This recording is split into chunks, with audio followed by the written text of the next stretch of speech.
How's it going, everybody? Welcome back to the shed. So I'm going to try and crack on with the forks this weekend. I'm going to go for the 4-inch spring on the damper rod, see if that's too much or whether I can get away with it, and hopefully that will lower it to my satisfaction. We'll have a go anyway, nothing to lose. Rather than just put the original damper rod springs on to make it up to 4, I think it's probably best to, as I've got enough spare spring from the other SE spring, I might as well just chop them at 4 and have a complete piece, I think, rather than lots of little bits. I think if I was making a spacer, that wouldn't be so bad, but if it's just a spring, I'd rather it all just in one piece. So I'm going to do that. So I'm just going to crack on and just take the forks off the bike now, tear them all down and cut the new springs. The other thing I'm trying to think what I want to try and get done this weekend, as always, it's always a bit of a squash. I have a friend coming over this afternoon to have a play on his BMW. I've got another friend, she wants to get her bike out of hibernation, so I'm charging a battery up for her, and we're going to put that back on tomorrow or this evening at some point. And I've still got a bit of running to do, so I'm trying to fit it all in. But what the other thing I'd like to do is probably get the wire and loom off the America, and I might try and get the engine out. That might be a bit ambitious given the time that I've got and all the things I've got to get done this weekend, but there's the plan. I kind of want to get these forks done though and out of the way, so we've got the stance right, and that's a big tick. I can start working on all the other little bits and start getting it all together. So let's shut up and get going.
Black hole. Can anyone hear me? Over? The only thing that's over is us, Crichton. We're finished. Guys, relax. I've got smart breakdown with the... What, that they'll already know what's wrong? No, that you're actually capable of something useful.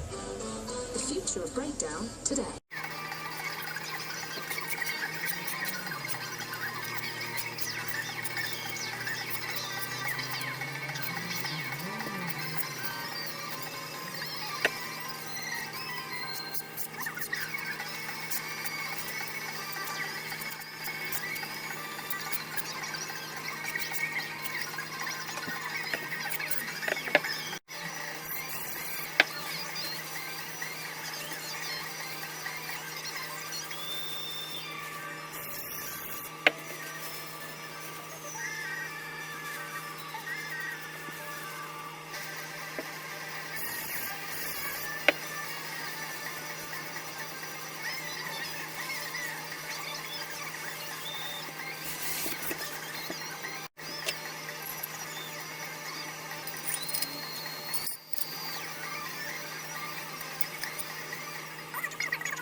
sort of a bit dark in here, but so I think the stance is about right.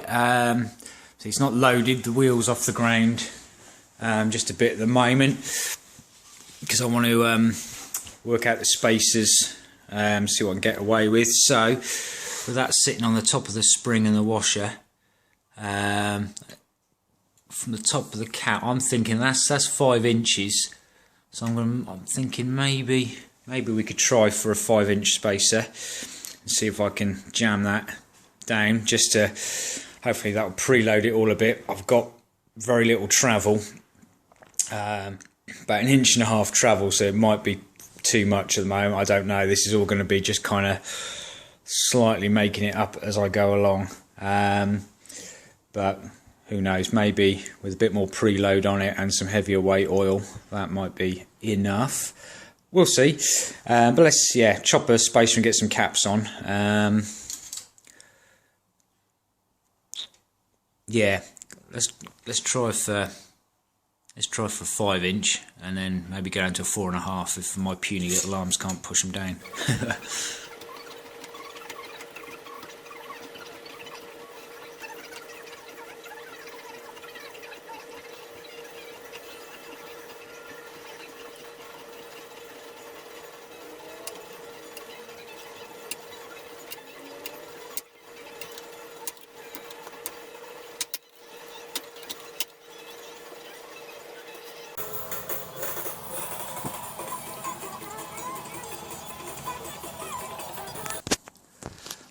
Right, there we go, 5-incher. So, see if we can get these in.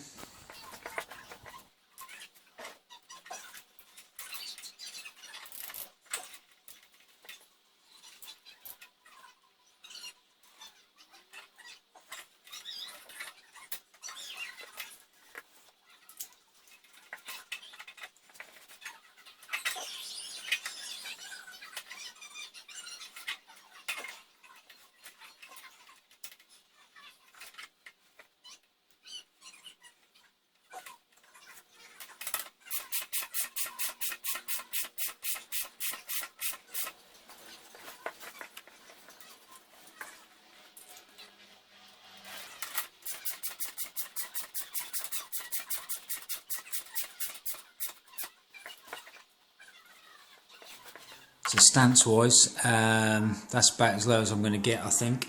So it's not obviously sitting completely under its own weight at the moment, but there's not much there to weigh down. But I think I'll just have to see how it goes. Obviously I've not got seals and oil and stuff in there. It's just literally the caps, the spacers, and the springs. But I think I'm going to call that bit kind of done, in the sense that it's there and I can move on to some other bits, and then that's just a case of just rebuilding the forks up, and then hopefully they'll operate to a suitable standard. And then plus also, I mean, it's almost parallel. It's a little bit elevated, but then I've got to remember in the future that front mag wheel is going to go on, so that will drop it all down a tiny bit as well. So there we go, and I've just stuck the black tank on just to see possibly if I fancy a black tank, but we're a long way off making those decisions. So done ish. Start getting the wiring loom off the bike and towards getting the engine out.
Well, I'm hoping I'm not too tired and this isn't just stupid, but this is my plan. So I'm going to use the press here to get that to sit on there, and that should provide fairly sturdy support. I don't think that's going to slip off there. A couple of axle stands at the back, and then that should mean that will suspend the frame. See if I can take that out, and if I can take that out, I can then remove the lower frame cradles, just leaving the engine bolted there and there, which will then allow me hopefully to put my engine stand or something underneath that, so I can remove the frame, because obviously at the moment I can't remove the frame because everything's resting on the lower frame cradles. So let's just get on with it.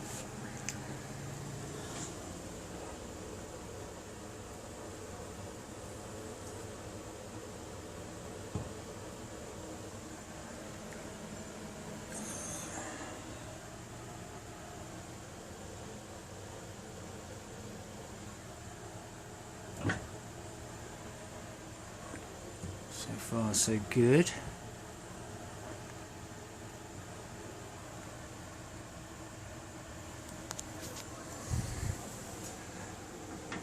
Actually feel very sturdy.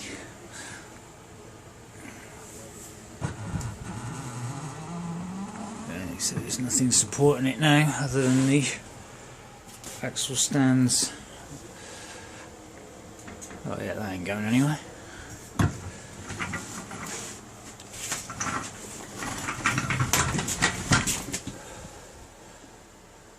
Right, cool, let's get the frame cradles off.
So we've gone a little bit Heath Robinson. The Bonneville stand that goes where the centre stand normally goes, that fits quite nicely to the front engine mount, and then chocked up with big wood, so that should hopefully hold that up. The actual engine stand I've got, I can't get it around the frame and get it in place even with the cradles out. There's not enough clearance to get it set up correctly, so I've decided I've kind of hooked it up to the back engine, or this lower mount here, and that hopefully is going to be enough to support her, and as we take off these two bolts and then lift the frame off, that's what I'm hoping. Well, let's find out, shall we?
Okay then, so I didn't think I was going to get to where I was, so that's really nice to have got further than I thought.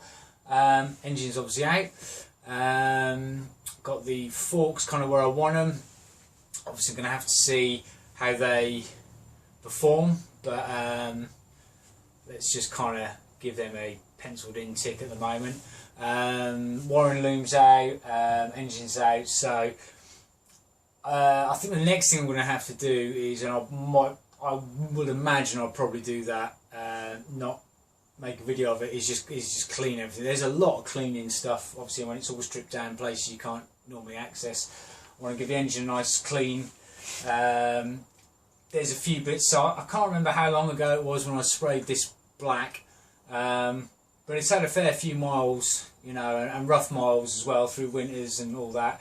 There's a couple of little spots where, you know, the paint could do with touching up. Part of me is kind of wondering about bringing the aluminium through on those thin edges and stuff as well, but yeah, you know, let's not get too bogged in. Let's gonna give that a nice clean and a nice tart up. The wiring loom, have a look at that, get it just cleaned up, any bits of crappy loom tape and stuff, you know, all those sort of bits and bobs out, and yeah, that's kind of about it. I mean, all the other stuff as well, everything else that's come off the bike, I really want to kind of give it a really good thorough clean, because even if I'm not going to use it for this ongoing build, if I'm going to use it, then obviously I want it all cleaned up. Some of it's getting painted, so that needs to be clean. All the stuff that's going away, I want that to go away clean and tidy as well, not just sitting there with loads of gunk and crap on them. But that's about it. What else? There's something else that I thought of whilst I was doing that, and oil cooler. So just did notice on that one, the oil cooler mounts slightly differently to how it does on the Bonneville. It kind of sits on two, the frame rails are over there, but two kind of slots into two frame rail, into two lugs on the lower frame cradles, and it's bolted at the top. So I might have to do a little bit of jiggery pokery to retrofit that into the Bonneville ones. Nothing too major, it's going to be like a little bracket or something possibly, but yeah, we'll come to that. That's what this next stage is all about now. Is going to be, once this is cleaned up and touched up with the paint, get that in the frame, in the new frame, and then I can start finalising where the wiring loom runs, any additional brackets I need to weld on to the frame, or you know, all the little sort of things that I can't foresee at the moment. Get those all squared away and done. Yeah, and that should be a good step forward. Anyway, I'm done. I'm tired. Thanks ever so much for watching. Stay safe out there. It's all a bit crazy in the world at the moment, and we'll see you next weekend.